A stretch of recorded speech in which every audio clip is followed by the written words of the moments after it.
लगातार जारी है। हमारे साथ तीनों गेस्ट जुड़े हुए हैं, साथ ही साथ मैजिक वॉल के साथ हमारे साथी अबू हुरैरा भी हमारे साथ जुड़ चुके हैं, जो आपको तमाम तर डेटा इस इलेक्शन के हवाले से बताएंगे, समझाएंगे कि कहां पर कितने सीटों पर और कितने परसेंटेज के साथ वोटिंग होनी है।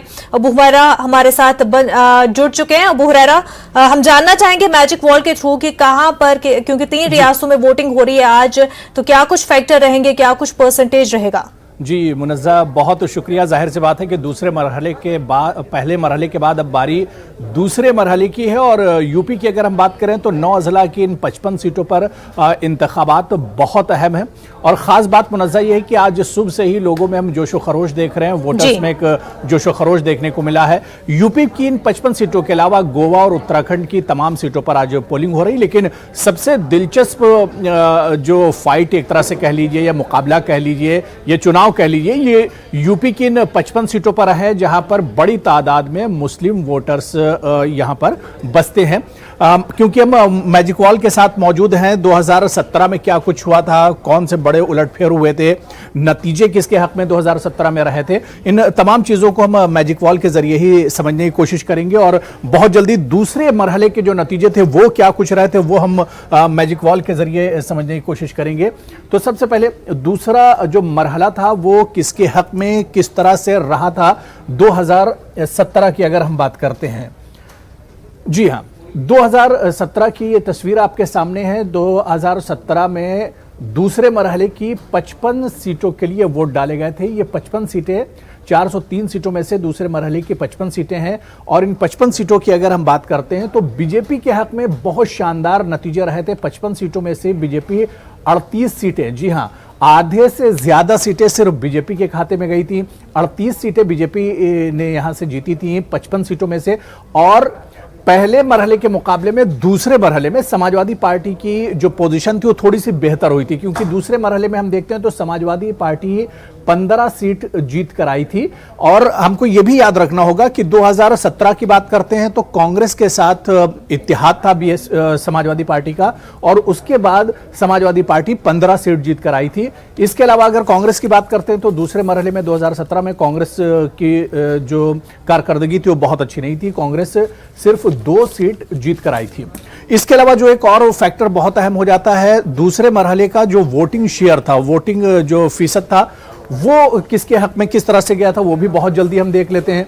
यहां पर बीजेपी 38 सीटें लाई थी और 38.31% वोट हासिल किया था बीजेपी ने। समाजवादी पार्टी ने 26% वोट हासिल किया था। और इसी तरह से कांग्रेस की बात करें तो कांग्रेस 7.92% वोट हासिल किए थे। लेकिन बीएसपी जो है बहुत इंपॉर्टेंट है। देखिए 2017 में बीएसपी एक भी सीट नहीं जीती थी, लेकिन उसका जो वोट शेयर था वो 21% से ज्यादा था। 21.06% बीएसपी का वोट शेयर था। सीट एक भी नहीं जीती, लेकिन उसे वोट अच्छा खासा मिला था, क्योंकि समाजवादी पार्टी 15 सीटें जीती थी और उसका वोट शेयर 26% था, लेकिन बीएसपी एक भी सीट नहीं जीती थी और उसका वोट शेयर जो था वो 21% से ज्यादा था।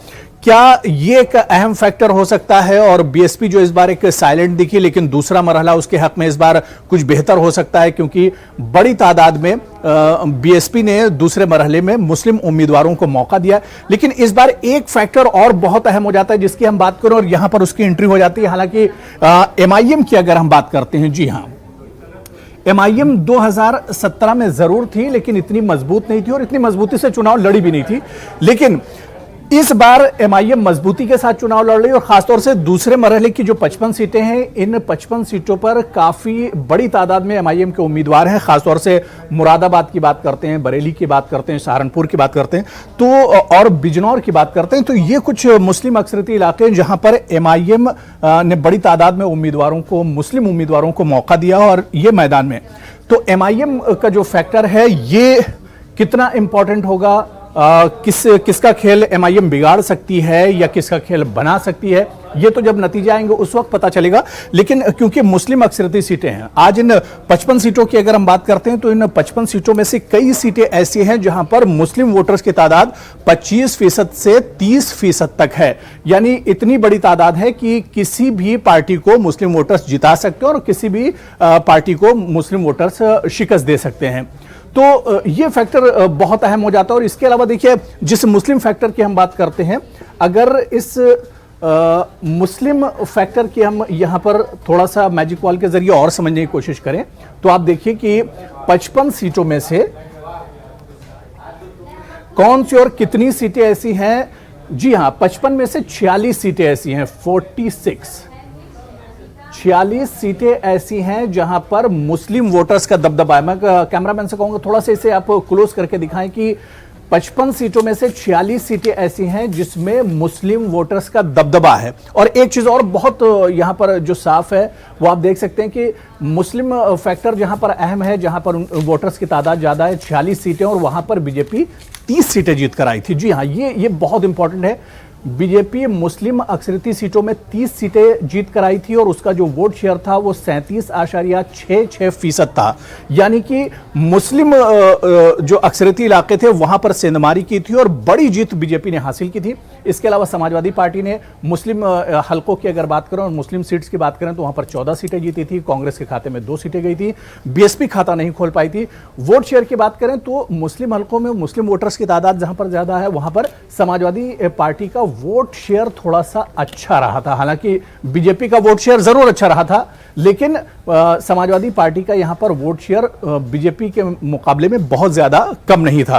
तो मुस्लिम फैक्टर इस बार, क्योंकि जो चुनावी इक्वेशन है उसमें काफी बदलाव हुआ है, इस बार समाजवादी पार्टी आरएलडी के साथ है क्या, और किसान तहरीक की भी हम बात करें, मतलब कई बदलाव हुए हैं सियासी तौर पर। क्या ये फैक्टर जो है 2017 के मुकाबले में अब 2022 में कोई बड़ा उलटफेर करेंगे? हम इस पर भी बात करेंगे। कुछ खास मेहमान भी मेरे साथ जुड़े हुए हैं।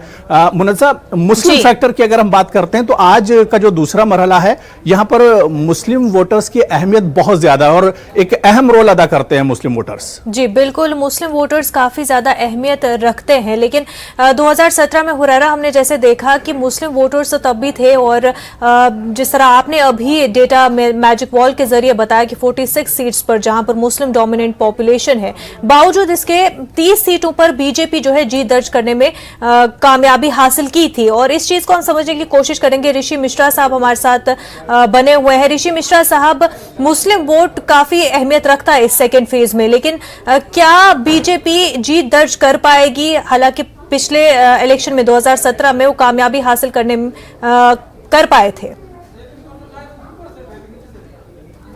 सीटों पे चुनाव हो रही है, वहाँ पे कुछ सीटों पे 37 से 40% मुसलमान हैं।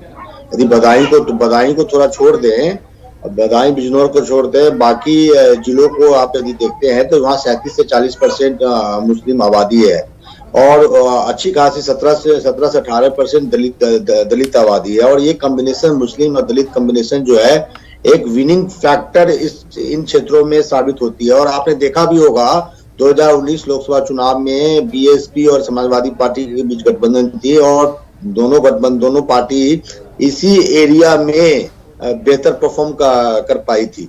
सवाल उठता है कि क्या दलित मतदाता जो हैं, गैर जाटव दलित जो हैं, क्या समाजवादी पार्टी के साथ जाते हैं? बिल्कुल। या दलित मतदाता, जहां बीएसपी उम्मीदवार मजबूत है, तो क्या मुसलमान कैंडिडेट को मुसलमान तबका प्लस दलित का वोट मिलेगा? क्योंकि बीएसपी ने भी काफी संख्या में मुस्लिम कैंडिडेट इन क्षेत्रों में है। बिल्कुल। लेकिन जो वर्तमान परिस्थिति है उसमें मुझे लगता है कि बाइपोलर चुनाव होने जा रही है और बीएसपी उतनी मजबूती से लड़ती हुई नहीं दिख रही है। तो हो सकता है मुस्लिम तबके का झुकाव एसपी आरएलडी की तरफ हो, क्योंकि मुस्लिम ऋषि मिश्रा जी, क्योंकि 2017 में बीजेपी की आप कह लीजिए कि एक तरह से लहर चल रही थी। 55 सीटों में से 38 सीटें सेकंड फेज में आई थी और मुस्लिम जो जहां पर अक्सरियती सीटें, जहां पर मेजॉरिटी थी मुस्लिम वोटर्स की, 46 सीटें ऐसी है जो सेकंड फेज में, और उनमें से 30 सीटें बीजेपी जीत कर आई थी। इस बार बीजेपी ने इन सीटों पर बहुत मेहनत की है ऋषि मिश्रा जी, चाहे वो आरएसएस का मुस्लिम राष्ट्रीय मंच कह लीजिए या दूसरी जो विंग है बीजेपी की, क्योंकि यहां पर बीजेपी दूसरे नंबर पर भी जहां रही थी वहां पर बहुत कम मार्जिन से बीजेपी हारी थी और जो मुस्लिम डोमिनेटेड सीट है वहां पर जीत कर आई थी। तो इन मुस्लिम एरियो में बीजेपी ने बहुत मेहनत की है, इसे भी नजर में रखना चाहिए।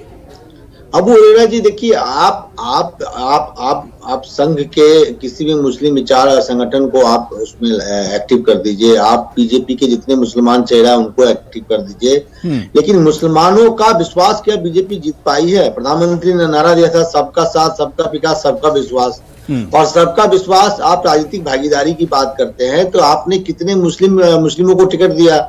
शायद अपना दल को छोड़ दे, एक सीट अपना दल ने मुसलमान प्रत्याशी उतारा, बाकी यदि एनडीए की बात करें तो एक के अलावा आपने 403 में कितने सीटें दी है? तो सिर्फ आप मुस्लिम तो चेहरा तस्वीर को, तो यही 2017 में भी थी तस्वीर, ऋषि मिश्रा जी, यही तस्वीर तो थी। उस वक्त भी बीजेपी ने कुछ नहीं किया था मुसलमानों के लिए जी। तो मुसलमान तबके ने 2017 में भी बीजेपी को वोट नहीं किया था। बीएसपी ने काफी संख्या में मुसलमान उम्मीदवार उतारे थे, वोटों का डिवीजन हुआ था, ट्रेंगुलर फाइट होने के कारण, जी, ट्रेंगुलर फाइट होने के कारण बीजेपी को इसका फायदा हुआ था। बिल्कुल ऋषि मिश्रा साहब, ऋषि मिश्रा जी, अब इस बार आप ये क्यों भूल जा रहे हैं कि एमआईएम भी मैदान में है और मजबूती से लड़ रही है? परिस्थिति अलग है अबू भाई, परिस्थितियां अलग है। इस बार चुनाव बाइपोलर है और मुस्लिम तबका ये नहीं चाहेगा कि उनका वोट बटे। और आपका उसका एग्जाम्पल आपका है बंगाल चुनाव, जहां कांग्रेस नंबर 2 की पार्टी थी, लेकिन चुनाव टीएमसी और बीजेपी के बीच बनी तो कांग्रेस शून्य पे आ गई, क्योंकि जो विचारधारा वाले जो लोग हैं ये नहीं चाहेंगे कि उनका वोट बर्बाद जाए। ऋषि मिश्रा जी, बंगाल में ऑप्शन कहां थे? लेफ्ट दम तोड़ रही है, कांग्रेस वहां पर उतनी मजबूती से लड़ी नहीं, और आप यूपी में आ जाइए, देखिए बीएसपी मुस्लिम उम्मीदवार को उतारी है, एमआईएम लड़ रही है, यहाँ पर समाजवादी पार्टी भी है, कांग्रेस भी मजबूती से लड़ रही है, तो यहाँ पर ऑप्शन है। मैं वही चीज कह रहा हूँ, बीएसपी उतनी एक्टिव नहीं है। आप बता दीजिए मायावती जी का कोई एक बड़ा रैली हुआ हो, आप बता दीजिए कि बीएसपी इन 1 सालों में चुनावी माहौल में एक्टिव। मैं यही तो कह रहा हूँ ऋषि मिश्रा जी, यही तो कह रहा हूँ कि बीएसपी नहीं जीतेगी लेकिन दूसरे के लिए तो नुकसान कर देगी।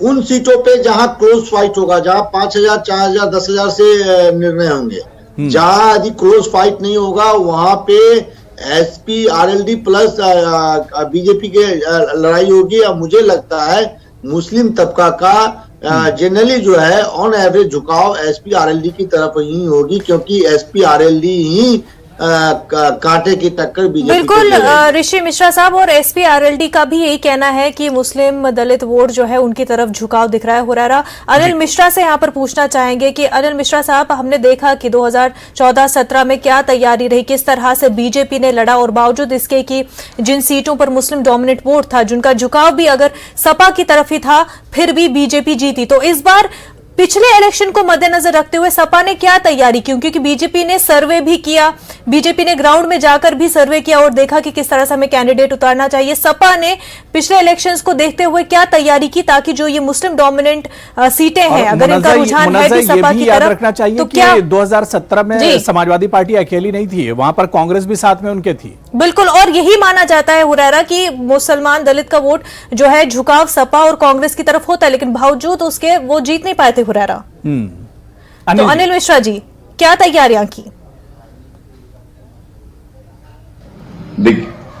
देखिए, उस वक्त की स्थिति और उस वक्त के हालात अलग थे, और उसके बाद में जो ये 5 साल का पूरा टेन्योर रहा है, इसमें जो है वो जिस तरीके की स्थितियां सामने आई हैं, जिस तरीके की कार्यप्रणाली सामने आई है, और जिस तरीके से एक वर्ग विशेष के मन में अविश्वास पैदा हुआ है और दहशत पैदा हुई, मैं फिर दोहरा रहा हूं इसको जो है सपा के पुराने शासनकाल के ऊपर एक अकारण तोहमत लगा देना अलग बात है, लेकिन किसानों का जो लखीमपुर में जो है जिस तरीके का कांड हुआ, जिस तरीके से मनीष गुप्ता का कांड हुआ, और पूरे मुस्लिम वर्ग में जिस तरीके से एक दहशत का माहौल हुआ, उसमें ये वोट जो है बीजेपी के शासन को हटाने के लिए, और उसका कॉन्फिडेंस माननीय अखिलेश जी के साथ है, और उसके बाद में इस गठबंधन के साथ जो है उसका कॉन्फिडेंस है, उसका विश्वास है। इसलिए वो बिखरना नहीं होना चाहिए। ये ध्रुवीकरण जो है ये आतंक और जाति और जुल्म के खिलाफ इकट्ठा होकर के, और ये खाली एक वर्ग की बात नहीं है, हर वर्ग में यही स्थितियां पैदा हो गई।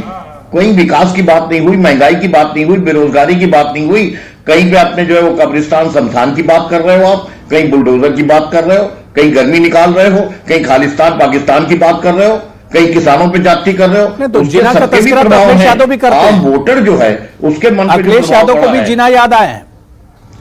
जी अखिलेश यादव भी इस बार जिना को याद ये करते तो नजर